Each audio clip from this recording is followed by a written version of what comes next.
ہماری جو بجلی کی ترسیل میں بے پناہ، اس کو کہتے ہیں لائن لاسز ہوتے ہیں، جو بجلی ٹرانسمٹ ہوتی ہے، ہمارا نظام فرسودہ اور انیفیشنٹ ہے، اور اس میں بے پناہ نقصان ہوتا ہے۔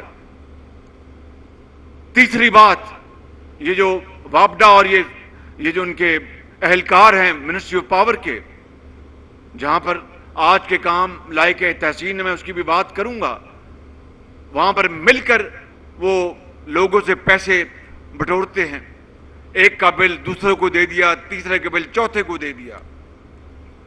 اور چوتھی اور سب سے خطرناک بات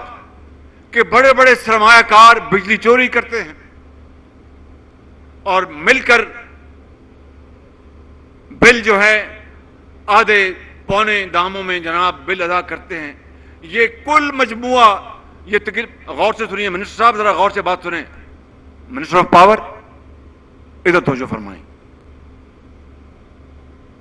یہ ملا کر سالانہ